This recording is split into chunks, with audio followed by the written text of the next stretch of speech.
to recognize, to Sebnem's point earlier, that a lot of the design decisions are trade-offs, and the impacts of your choices in the trade-off space affect a lot of other people, in everything from how we measure value creation for the purpose of compensation and credit, or all the way up to the sort of way in which a market or an exchange function might work, or any number of things that we may design or analyze in this community. So some concrete examples are things like working on the Gitcoin system and being aware of the Sybil detection algorithms creating a sort of issue where, of course, Sybil attackers are going to want to portray themselves as real, which means they're going to mimic probably people who are the hardest to tell apart from, which might be real people who have a strong preference towards privacy, and maybe they don't have as much information connected to their account, which makes them harder to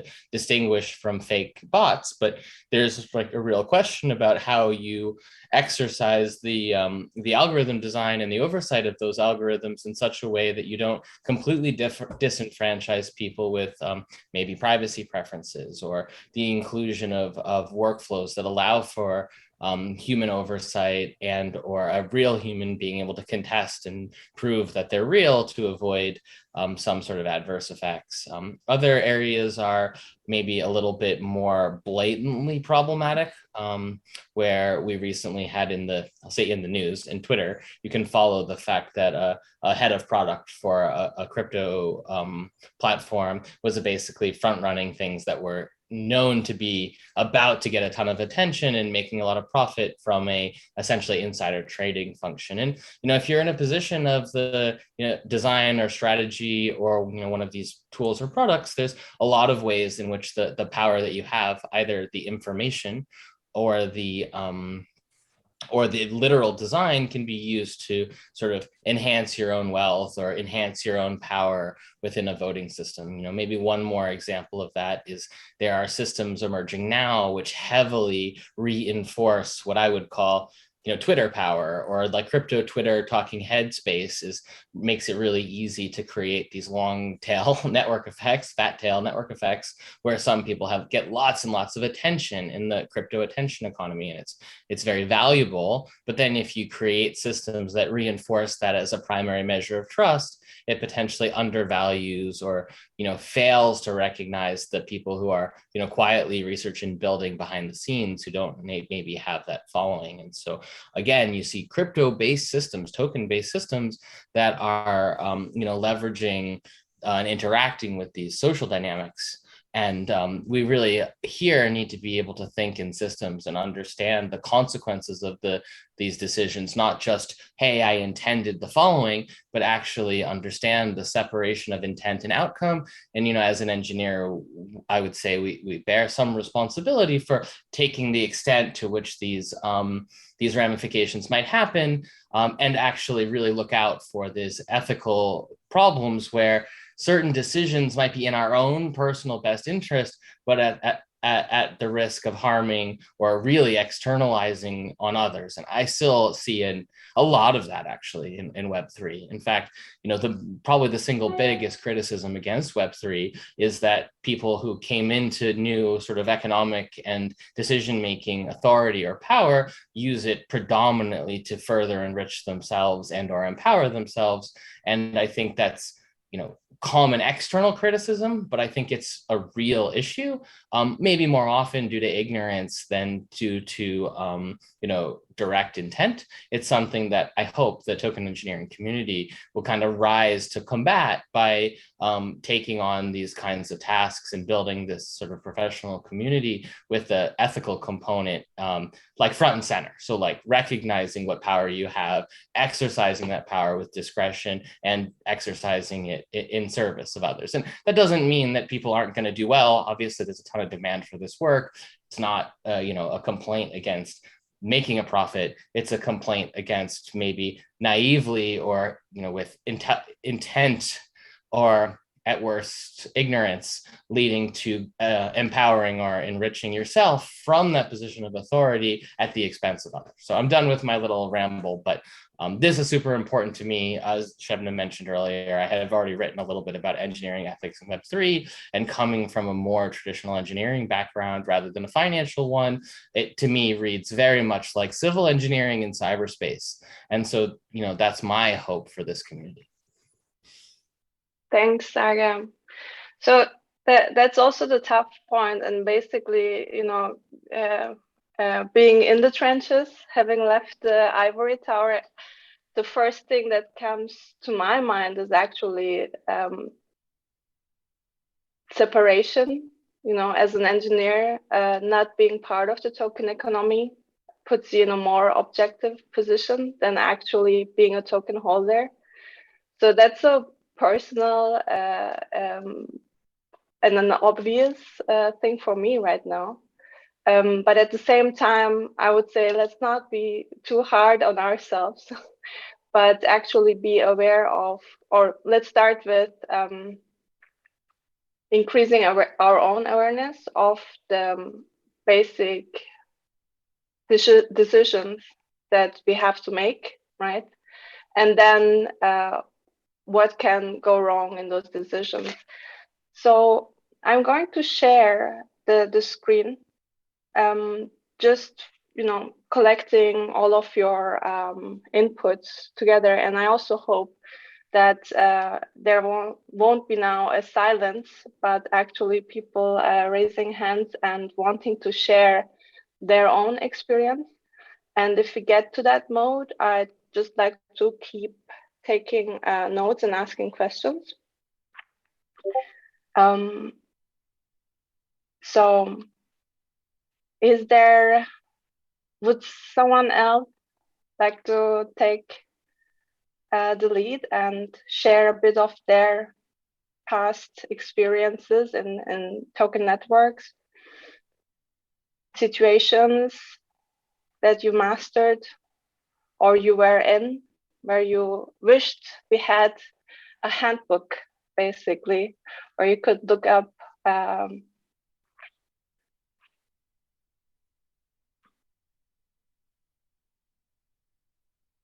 so I'm guessing silence.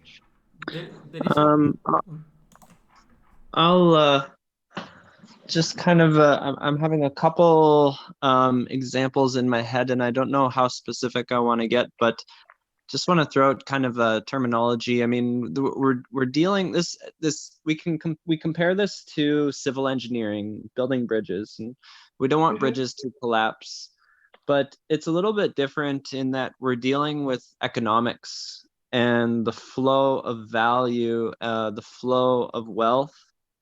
And so we get ourselves into some different scenarios than sort of the concept of infrastructure, infrastructure failing. Like, we can actually build systems that work as intended, but I think we need like a higher order of moral and ethic evaluation sometimes with the systems that we're building, because they are facilitating the transfer of wealth from point A to point B, or organization A to organization B. And that has a lot of implications in society. So one example is there's near where I live, I'm on the west coast of Canada on Vancouver Island, and I'm actively involved in this issue. There's deforestation of old growth forests happening. And so there's a lot of resistance to this and protesting. And if you look at the flow of money through that system, there's essentially three parties that are at those forests every day today. There are the loggers who are actively cutting down the trees. There's the protesters who are trying to prevent the logging from happening. And then there's the police officers who are arresting the protesters.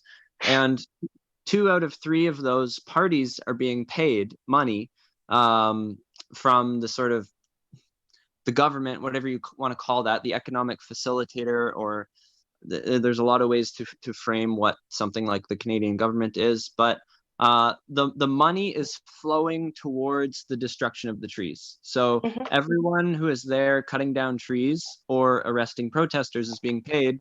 None of the protesters are being compensated. They're driven by intrinsic values and other motivations and other values. So to me, that seems like a fundamentally flawed economic situation. But that's based on sort of my morals and my values. So I'm thinking, like, in token engineering, how do we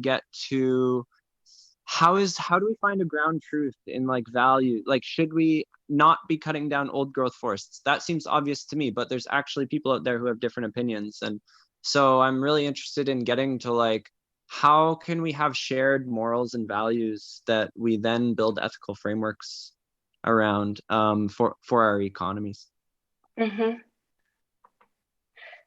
So that's one thing in the Omega working group that actually organizes this or helped this come together.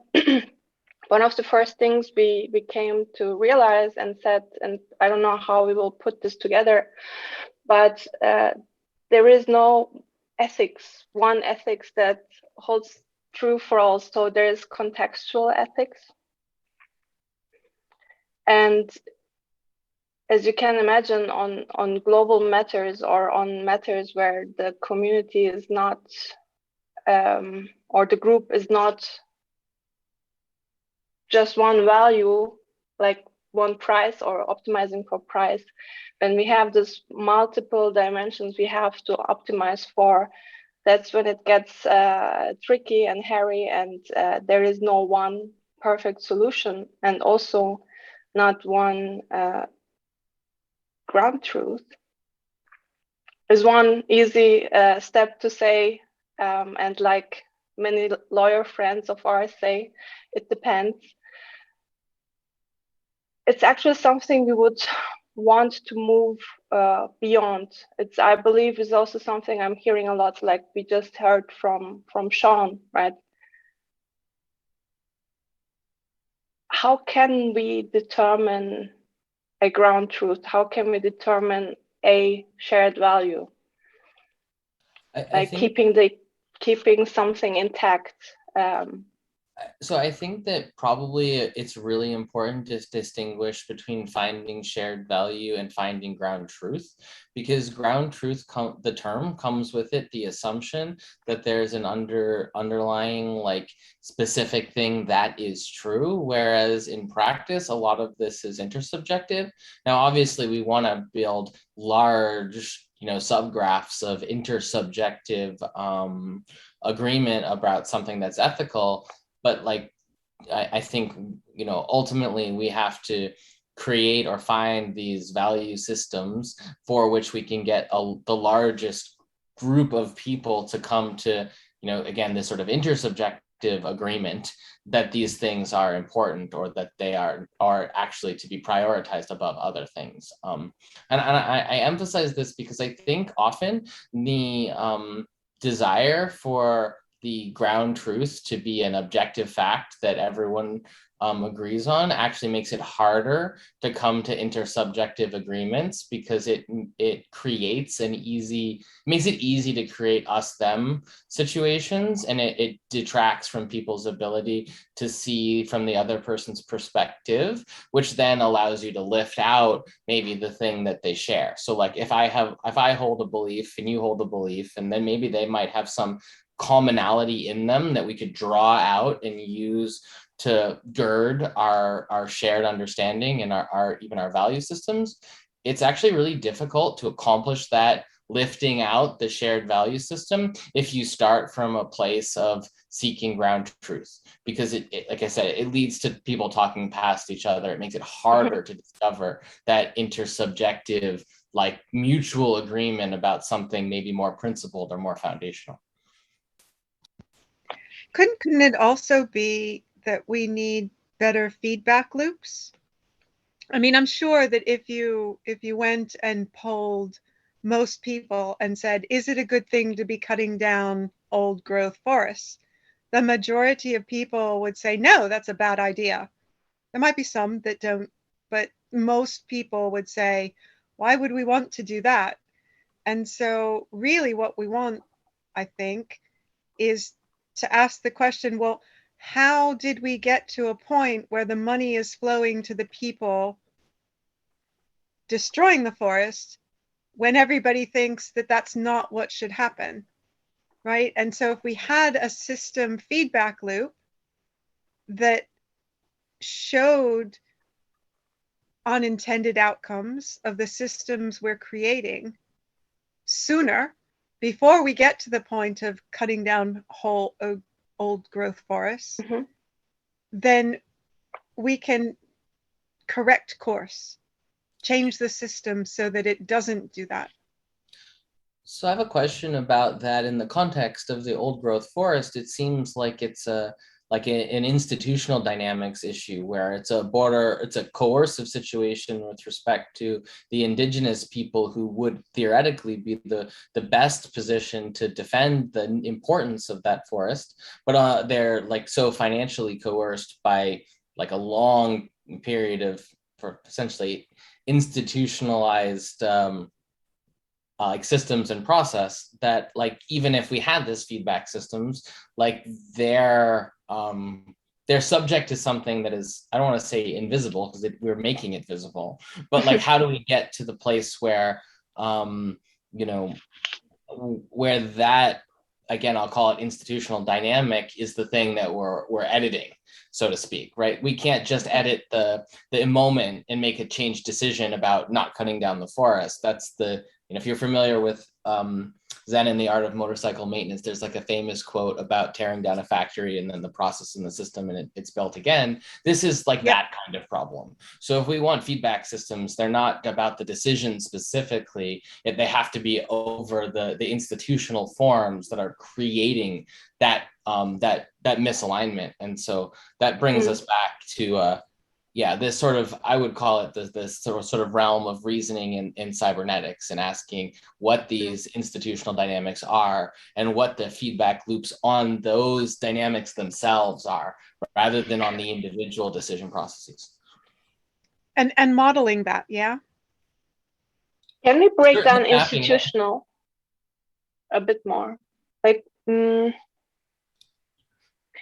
I get institutional. Culture? It's a kind of gestalt of think of it as like the processes.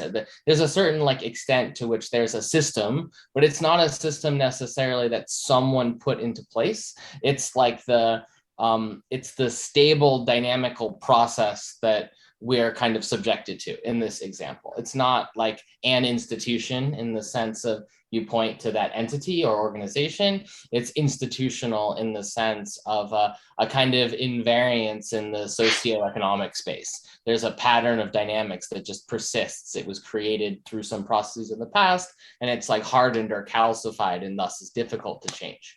And it's even hard to see. So, you know, modeling might be helpful, but I would say mapping precedes modeling, just trying to get a sense of what's going on and identify opportunities for interventions.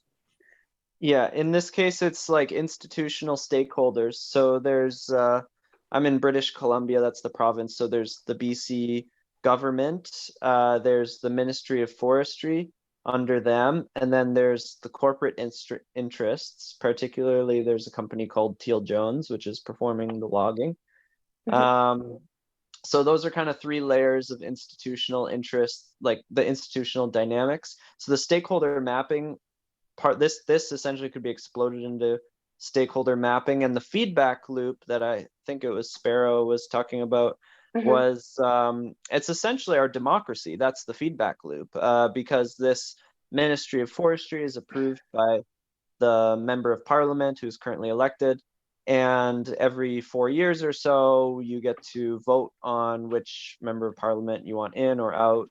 But the problem is that's a really slow feedback loop with very small throughput of information. Like someone put it to me this way: you think about the US presidential election, it's choice A or choice B every 4 years. So that's only one bit. It's a 0 or a 1. It's one binary bit of information every 4 years input to the system. So that just has like infinite room for improvement in terms of feedback loops. We should have this kind of continuous decision making, especially when things are of such high priority. Like this is actively ongoing. We're losing old growth forests like trees by the day, and there's only a finite number of those, and you can just never ever get them back. So every single one that we lose is just, it's, the value is like, it's priceless. Every single one of those trees is priceless, really. And so the feedback loops are too slow and of too small information throughput to have any effect on really high priority matters in the system as is. So I have a question there. In that situation, actually, I'm a very binary person, so I'm still learning. So in that situation, I would say it's super crystal clear, right? We have to save those trees and make those misaligned and perverted incentives clear to everyone, so they can decide, like everyone who is in that situation. And let's say if that was a token economy, right, that they can make a decision and make that decision that the trees get saved, right? So what type of dilemma, like, or in your view, when you see that from your perspective it is clear, or to you it is clear, what is the dilemma that you're facing? Is it that the majority of that network sees it differently, or the majority of that network doesn't come to one conclusion so that they can act on it? Is it the situation that you say, how can I communicate more clearly?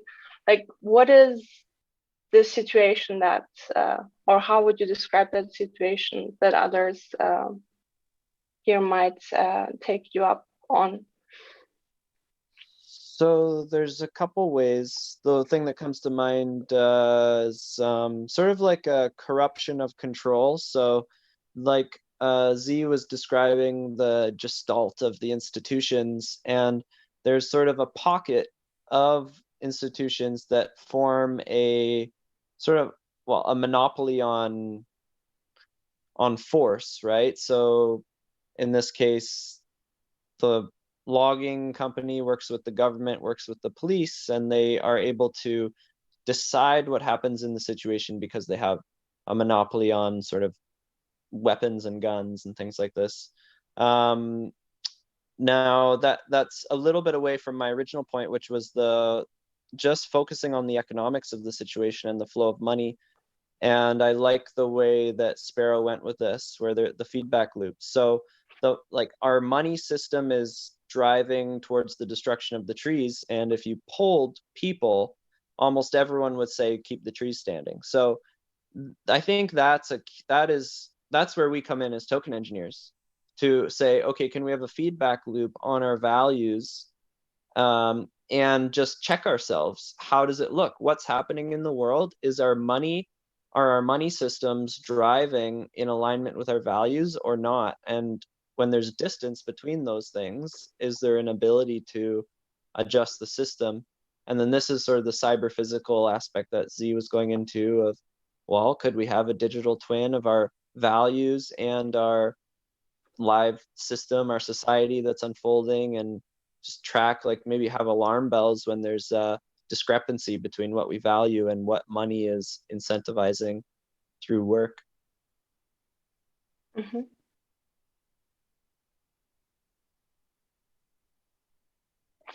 So I'm just basically taking the notes, and that's also brought me to, are we incentivizing for or against something without knowing for sure if it's 100% desired or good? Basically, it seems to be about really making as much of that system and the underlying, and as much of the decisions that you or any designer would take actually visible to and understandable then to everyone else. So we truly have this participatory token networks, and not one that is designed based on one belief system, maybe of the driving forces, right? So is there any other experience from this token network design someone else would like to share?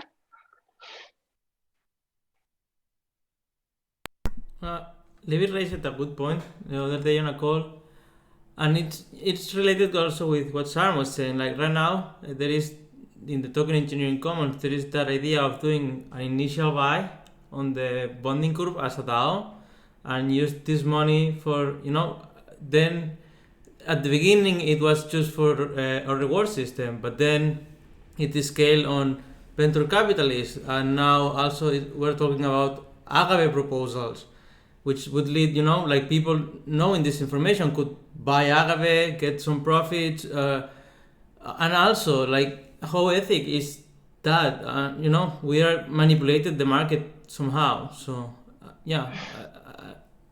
this is a real thing is happening. So I don't know. So I'm trying to paraphrase, and that was something that Zargam mentioned, also availability of information to certain groups, or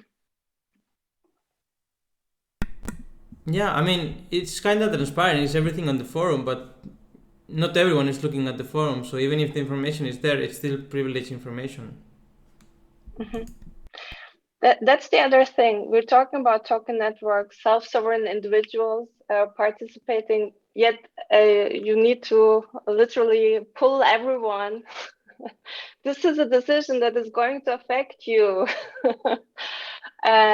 So and from that part, this humanist stuff that I like to call this whole social political system, the institutional system, for me, and with the tools we have at our disposal right now, forums, etc., and words, it doesn't seem very different than our political system, analog, non-digital. And again, this availability of information, even if it is accessible, it doesn't mean that it's understood right. So what kind of dilemma or what kind of situation are we in? Are we going to explain it in every possible way, translate it in different worldviews, give example of how people are going to be affected if they do not take that information into account?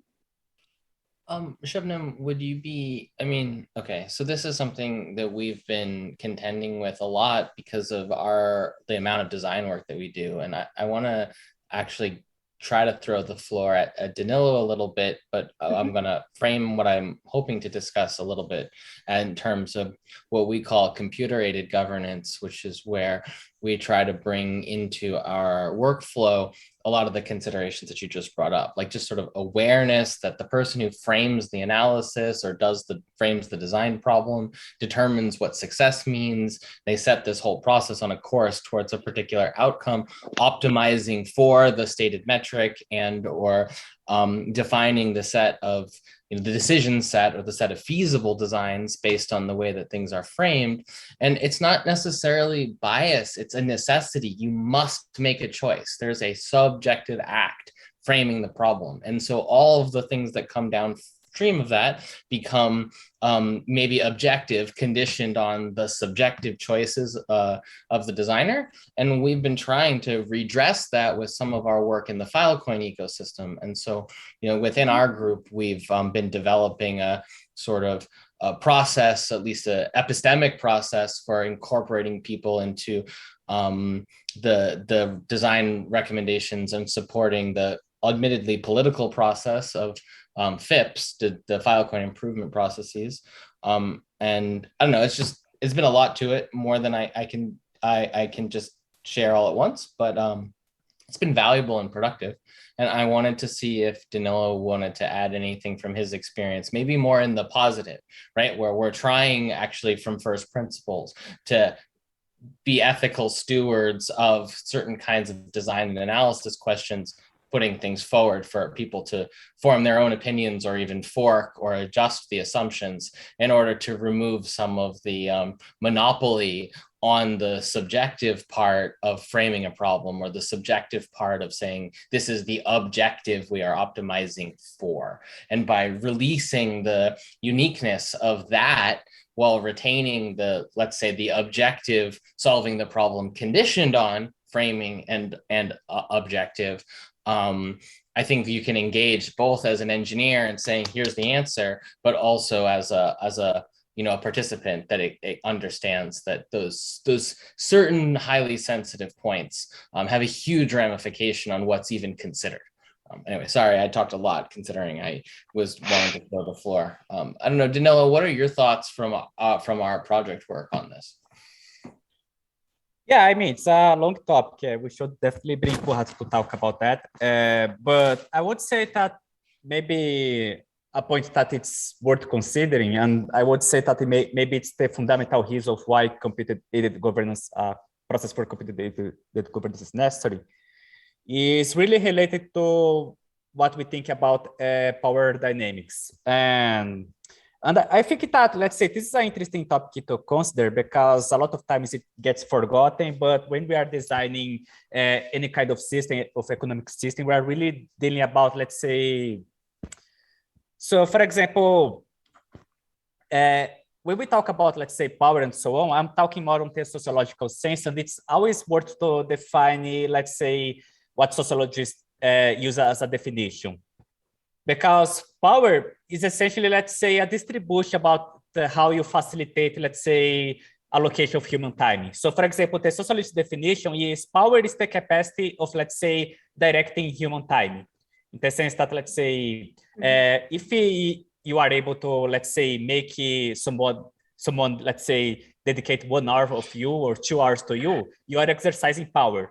And at the same time, if you are, let's say, using 1 hour or 2 hours of your time to someone, then someone is using your time.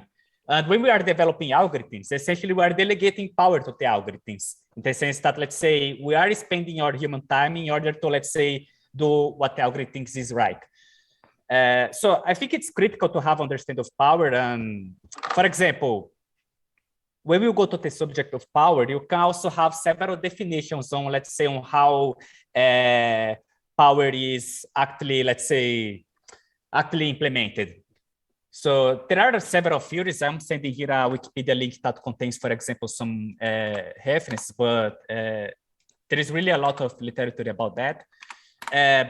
But one definition that we use a lot, and I think it can give a lot of insights, is the idea that, let's say, power can be divided in, let's say, in 4 dimensions. You can have, for example, coercive power, where, let's say, someone uses your time because, I mean, you have been pointed a gun or because of threats. You can have economic power, which is really about incentives. So let's say you use your time because you have a reward if you do so. That reward can be delayed, can be mediated. So there are several dimensions there. There is the social power, which is really about, let's say, that you get someone else's time because you have inspired that person, you have generated pity, you have generated trust. And there is the 4th dimension, and I think this 4th dimension is especially critical on the Web3 scenario, which is the administrative power, which is, let's say, it's the capacity of extracting human time because you don't know. I mean, the law says so, the algorithm says so, or you do it because, I mean, that's the habit. I mean, human time is used, but let's say there is no It simply happens. You simply need to provide it. And for example, on Web3, if you think about algorithms, they deal mostly with the economic and the administrative power. In the sense that, let's say, we design systems that, let's say, relate incentives and so on. But when you think about administrative power, the thing is, you can't have things like, for example, the processing time of the algorithm. If you have a developer, he can, for example, introduce some design considerations that, let's say, affects the expectation, so on. And a lot of the thought that we put on the computer-aided governance is because there is a lot of information asymmetry. So, for example, right now, Web3, you have a hegemony of the administrative power because, for example, you depend on developers, you depend on people that has a lot of technical knowledge, you depend that for facilitating, let's say, economic distribution, and also create, let's say, social communication, so on. So there is a huge asymmetry towards the administrative power. And a lot, I would even risk that, let's say, the essential goal of a computer-aided governance is to distribute the administrative power to the other aspects, mainly the social one. And yeah, those are some thoughts. I'm sort of throwing off a summary, but I mean, I would like to leave the floor so that you guys could ask questions or maybe add on top of that. Thanks a lot. So I really enjoyed how we came to this close about wait a second, we didn't do away with information asymmetry yet, right? We just pushed it into another dimension or another domain, into the techies domain. It looks like we're in the know, but it's still very asymmetric. So that's an interesting, again, it's a epiphany. Once you see it, you can't unsee it.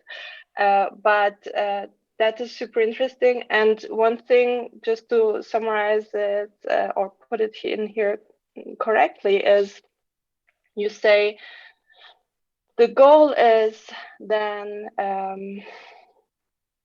to have these, computer-aided governance or whatever frameworks we will come up with is going to distribute or create this information symmetry across all participants, no matter what their background is. So it's really a multi-layered process because, I mean, you have a diversity of participants, and even them, what happens is that depending on the systems that you are designing, so yeah, that's really a multi-layered question. But maybe one point to have in mind is that, let's say, every system that is overly reliant on just one spectrum of, let's say, on just one time spectrum or spatial spectrum, or just one kind of power, it is usually more volatile. So I think that the goal of a computer-aided governance is really to, let's say, to have things more evenly distributed so that you can have more robustness to shocks, so that you can have more, let's say, stable equilibrium. So as I said, we have this scenario where we have, let's say, this hegemony of the administrative power. And I mean, yeah, I would say that. Are you saying administrative power? Right? When I say administrative power, I'm getting at the sociological concept, because if we get to the concrete terms, administrative power is mainly about, let's say, having the expert knowledge so that you can interpret what's going on, is to take the design choices, is to be able to know what's right or wrong, because people, they are using algorithms as being essentially a black box, as being something that, I mean, you simply trust. Yeah. But I think with that, though, the important point is that we like to pretend like the algorithms, because their algorithms are objective. This is a common issue in AI ethics, and it's often called fair washing, where you're like, oh, it's fair, don't worry, the algorithm decided, when in reality, the algorithms are carrying some of the agency of the designers, because they're effectively, those designers made subjective design choices, trade-off decisions, chose the framing, chose the loss function, etc. And that when those algorithms are then put into production and used to make decisions, they still carry with them the subjectivities of the designers or the developers who created them.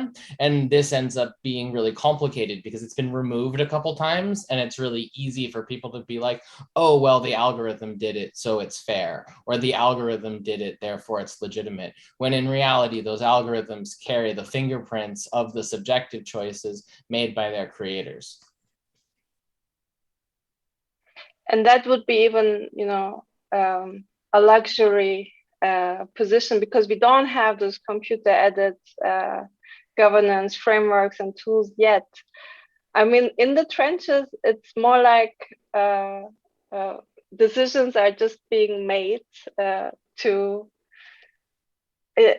reactively, in my experience. Even if you start off with, your best model, reality turns always very different than you accounted for in your model.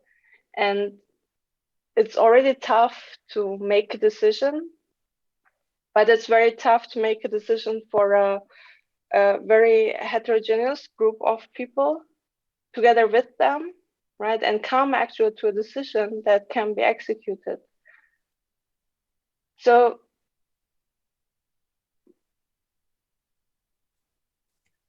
I guess maybe one thing would be to ask, actually, other than block science, how is the experience of decision making of the others, or design decisions? How much of it is based on data, and how much of it is based on assumptions, or, as we say, best practices? But we have to admit, it's such a complex system that you only have emergent practices, and which basically emerge every 3 months or something like that.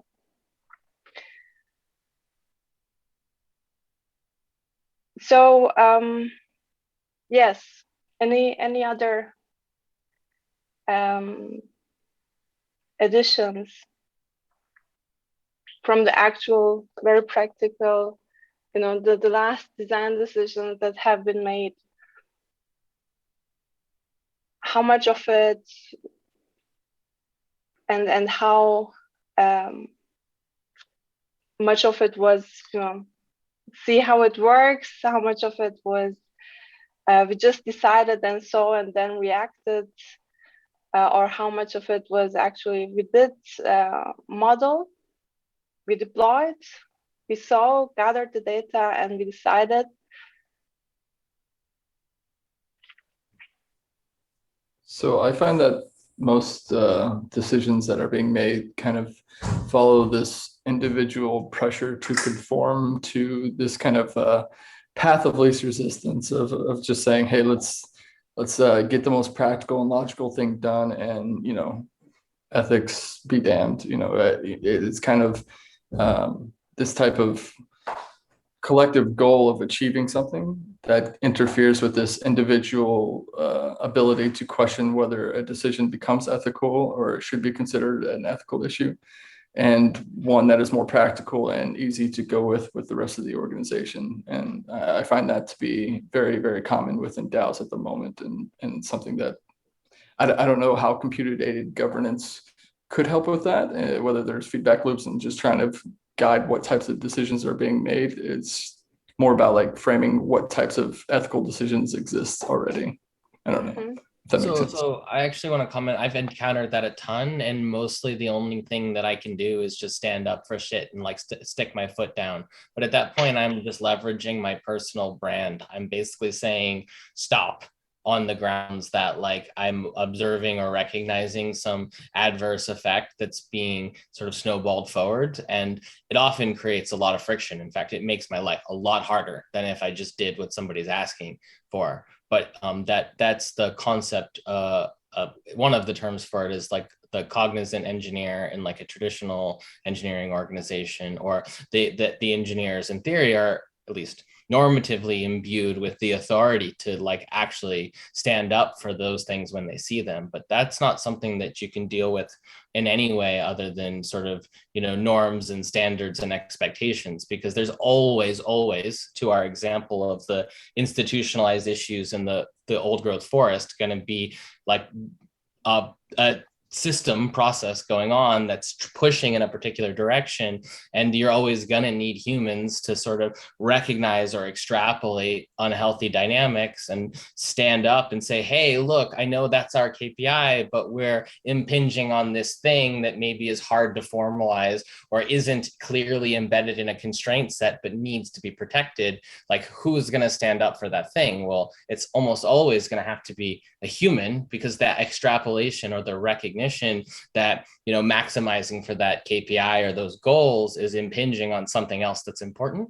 So like, I hate to say it's at the end sort of a political social solution, but you need a group of people who have this sort of mandate, you know, again, a social institution, something like the token engineering community, that's prepared to stand up and take it when someone says, hey, you're in my way, get out of my way, if you're slowing things down. And I'm not saying you should slow things down just to slow them down. You should reserve that for when it matters. But like, if it's a tight tension, because if you do it too much and you're the boy who cried wolf or whatever, then no one listens to you. But if it really matters, you have to stand up and say, hey, this is an issue. We have to deal with it. You know, like, it doesn't matter if it reduces your KPI a little bit, because this is not in your KPI set, but it's still important.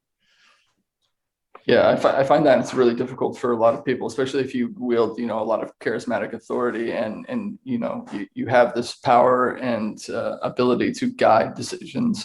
You know, if those individuals aren't specifically trained in like ethical decision making, it's very difficult for them to make decisions, especially in the Web3 space, where, you know, societal expectations, like in typical like public administration, for example, like you have, you know, societal expectations in the form of laws and policies that kind of, you know, direct you to what the ethical decision would be. That does not exist as far as I'm concerned in our space.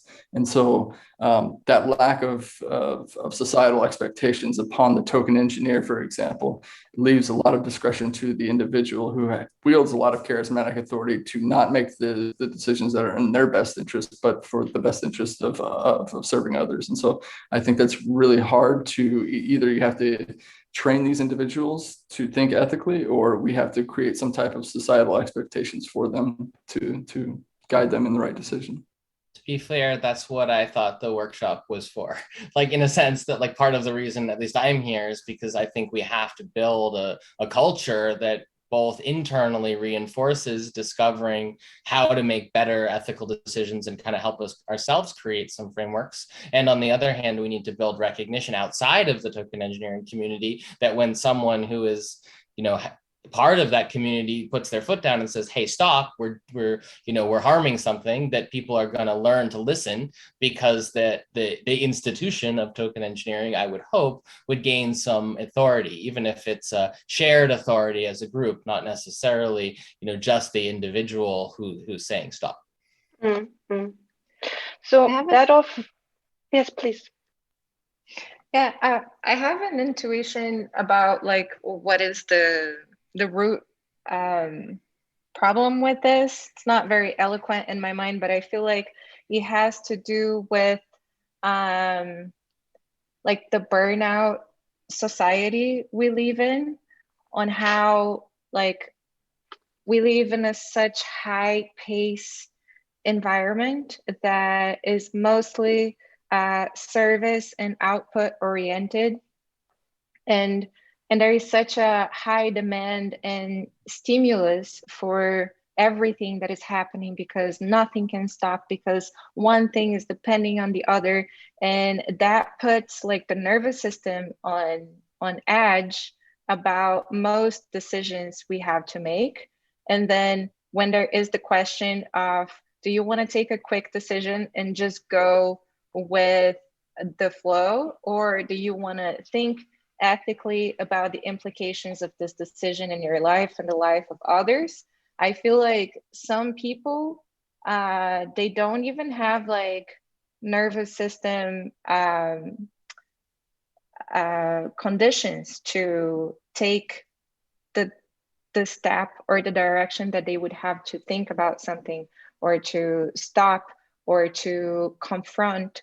Like Zargam said, like, this would make my life harder. So are we living in spaces that allow us to have like conflictuous moments sometimes, and for that to be part of a healthy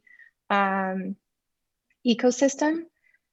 And also, yeah, just how are we connecting with the sources of what we need to live, in terms that they are what we value, like the trees, for example, like how removed we are from nature, or from the trees, or from like all of the things that are the base of our existence.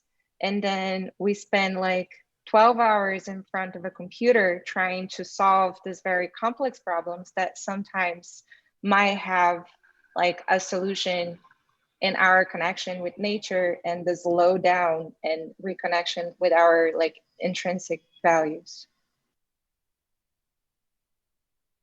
Sometimes the action is in inaction. It's something that comes out very often, but I equally don't know how to put it. But this is why we're starting this, that at the very least we have basically we're collecting, right, these situations, and try to find at the very least common patterns, sources, why we are in a position of dilemma, be it ethical or just really hard to decide. But at the end,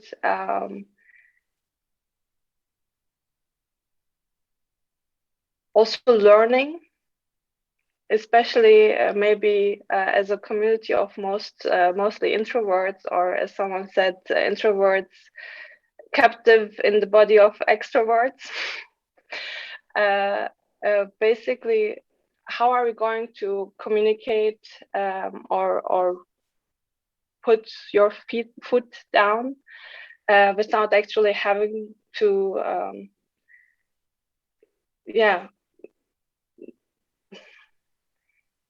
make these steps more explicit, so we don't have to have those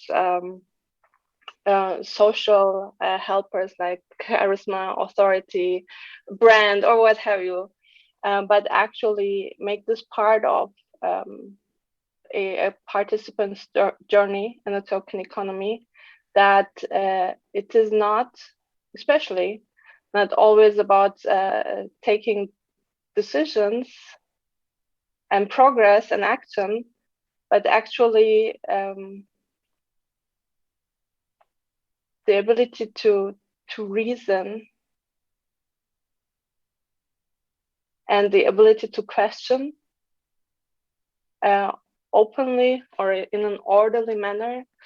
So these are all of the questions. I guess it's one thing is the culture, and Token Engineering Commons has already started with that from ground up. I think that's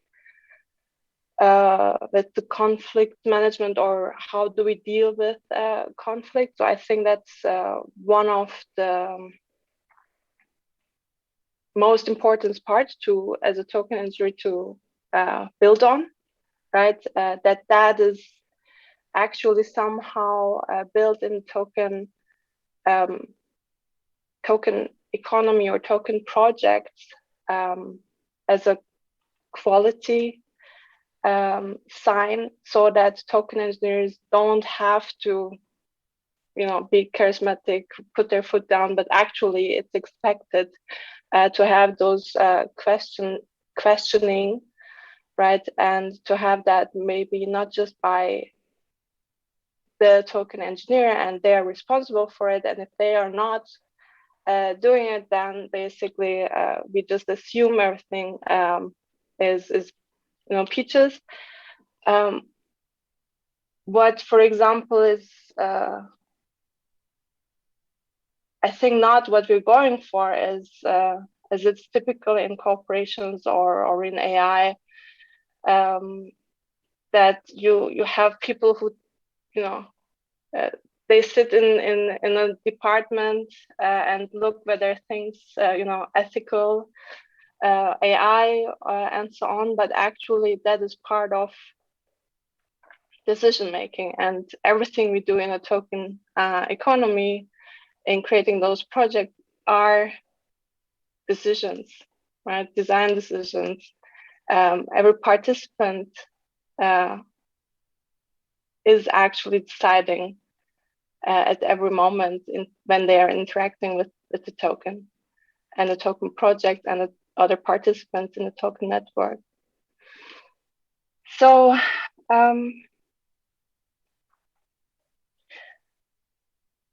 Sparrow and Bear are particularly calm, but we are already also reached the hour as always.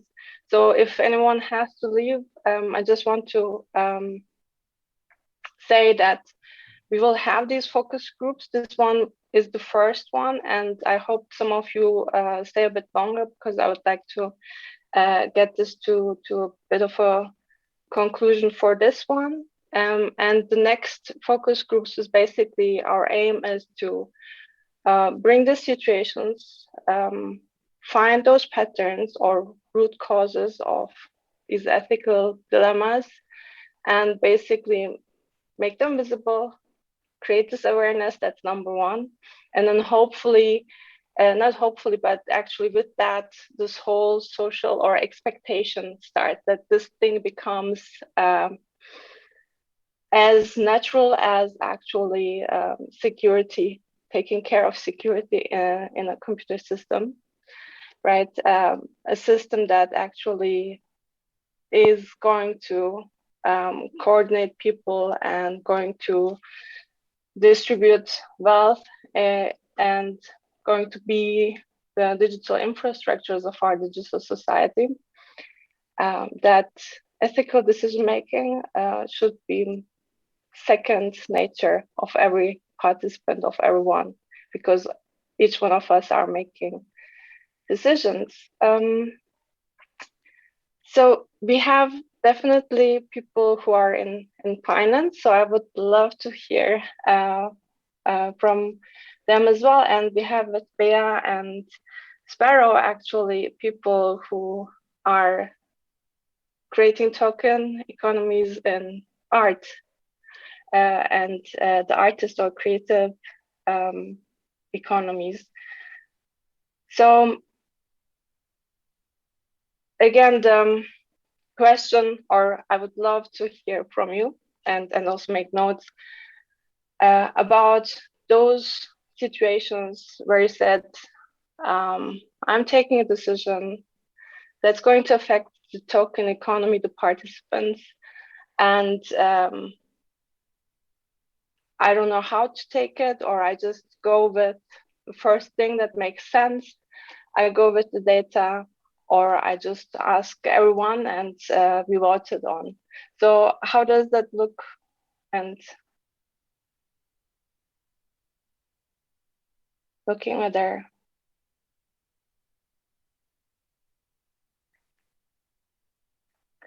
Sparrow or Bea wants to add. Also, Pat, you have been. Yeah, hey. Sure. Yes. Hi. Yes. Hey. Hi, everyone. I don't know, that I'm listening to you. The first thing that comes to my mind is that it's very hard to make ethical decisions in when you're working inside current structures. It's just not compatible. Because if we're optimizing to sell or optimizing to bring people into our networks, or it's just not compatible. And so that has been our experience. So when we make decisions, we don't prioritize on selling or profits or any of that. We also don't ask people what they want, because that doesn't necessarily mean that that's the right way to go. I think it's more about exploring what are the possibilities And based on that, and based on our, what feels right, and based on whether you can or we can actually afford to say no to the best practices or the easiest path, then you make decisions. And that has been our path has been one of really taking the hardest path, and more about resisting than about making decisions that will obviously go for growth or money or things like that. And I think after all these years, if you would have asked me maybe even a year ago, but 2, 3, 4 years ago, it would have been really hard because we didn't have anything it just looked like a failure, everything, right? We were like really strongly holding on our ethics and our principles and our values. And that meant that we were a failure. And it's only now that it becomes evident that the decisions, I would say that all the decisions that we made based on ethics hold up today. And all the decisions that we made based on market or the environment at the time actually doesn't hold. And that's super interesting. I mean, we can now see it that it worked, but it's a really high cost. It's hard to pull that off. That's super interesting. That one conclusion. And we should definitely make that more visible. So basically how all the ethical, I'm not using it right, but basically the decisions that have been made that hold up to an ethical standard are the ones that basically create aligned wealth. with the values. The decisions that have held up, the decisions that we see now, years later, as valuable, are the ones that were made according to the values of the community versus ones that were made according to the values of the market or the pressures of the market. It's those ones that have opened up more possibilities rather than closed down possibilities. Mm-hmm. Super cool.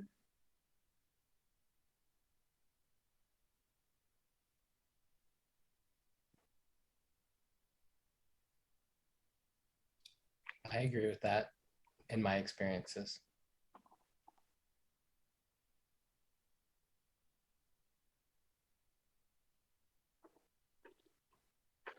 Yeah, I think what is hard is to really know that. I mean, you know that it feels right, but everything is like, it's almost punishing you for being ethical, right? It's like you feel punished. Oh, I know. And, you're right. Right? So I was telling Sebnem Sparrow in the call today in the morning that, like corruption coming from, Venezuela, and I'm in Venezuela right now, so dealing with a lot of corruption. It's just like corruption is not how people think it is, that it's sort of like you have a bad intention, so you use some kind of, no.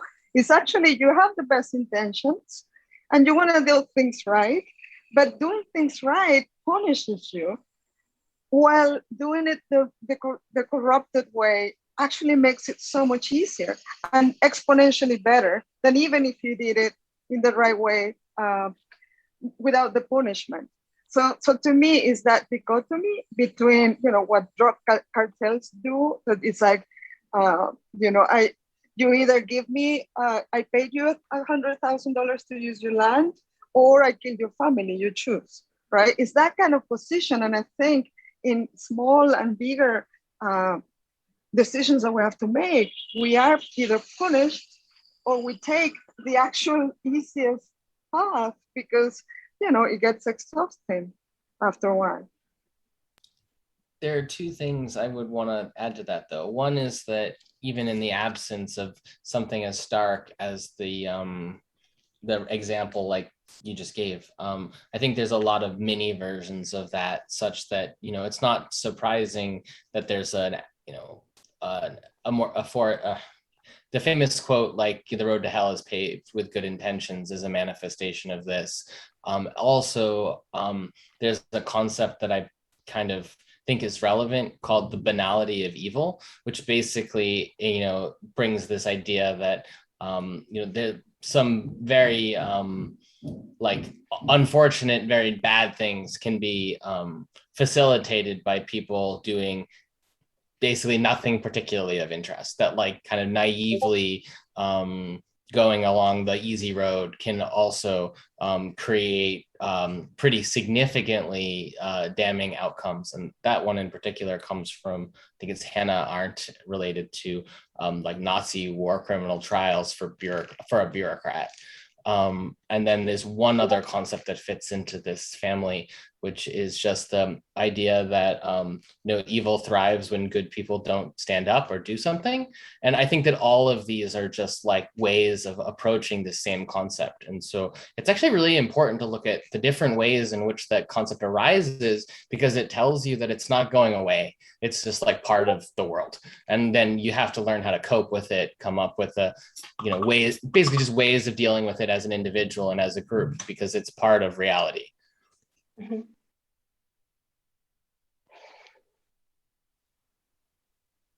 Or the environment. What was because that? Then, or the environment, right? Because then you have people who can, or we all can be really good or really bad. And we're not completely good or completely bad. It really depends on the situations, right? So, and what comes out of us, and at any, you know, do we feel scared? Do we feel fear? Do we feel, right? So I think environment has a lot to do, and it's not just this thing that is in human nature or it's in reality, but actually that is built. But if we come back to the discussion of feedback loops and institutional dynamics, I think for me, the environment isn't separable from the cumulative sum of the behaviors in those institutions. So like if we want to make a change, we can't necessarily direct the change at the immediate thing. We have to direct the change at those institutional dynamics themselves, because then what we're actually trying to do is change that environment so that we're not putting people into the situation to make those, you know, like two terrible choices. Yeah, I totally agree with that. Yeah. So the opportunity is to find those small levers that all together can begin to change that environment, right? You make small changes to the ecosystem, and over time that changes the ecosystem. Yeah, Meadows would talk about points of leverage, for example, for people who have read Donella Meadows.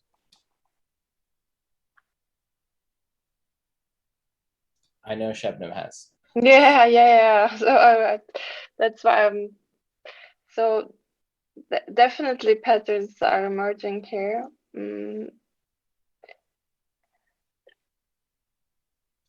I don't know about you guys, but I think this was a great initial conversation. It seems like this is going to be an ongoing workshop in the future. I know a couple people already had to bounce out. I'm thankful for it being organized, because I only got pulled into it in the last minute, but you can probably tell it's a major point of interest and concern for me. If it's okay, I'm probably going to bounce out shortly, but I really appreciate people's, like, I don't know, caring, because to B's point, I often feel punished for caring when it comes to this stuff. So you see, you're not alone. We're here. Yeah, we're not alone. Yeah. Yeah. So that's super cool. Thank you for participating, everyone. And also, then let's try to wrap this up in a way that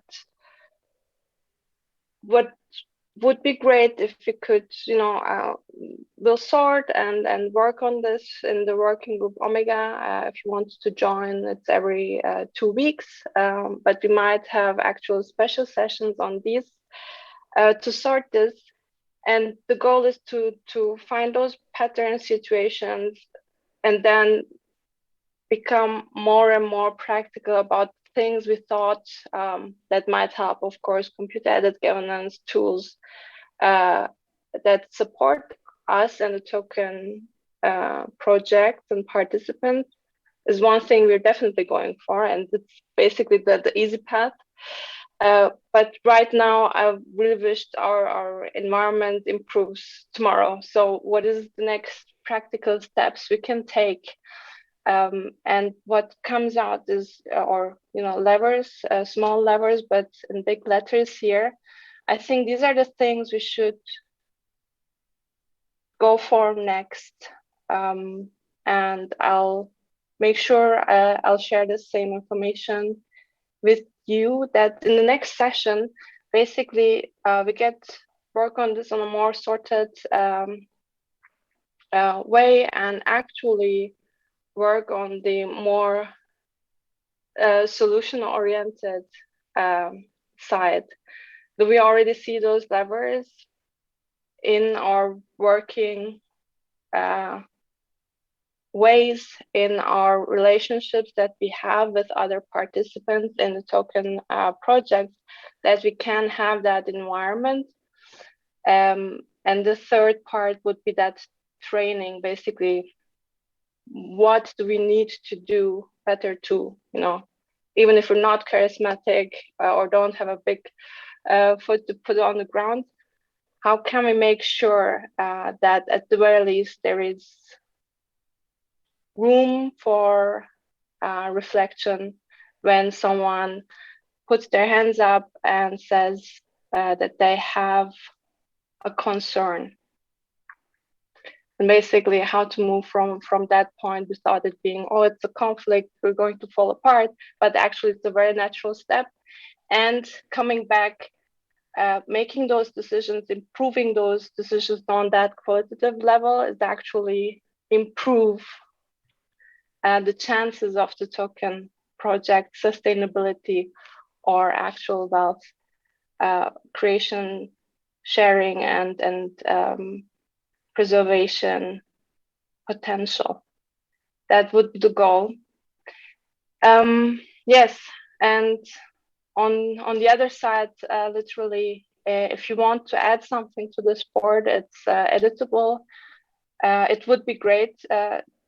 Just do it. Don't worry about messing it up or anything. The more concrete, the better. And I hope to see you the next time when when we call up last minute. But it should be Wednesday, 8 p.m. So you are warned.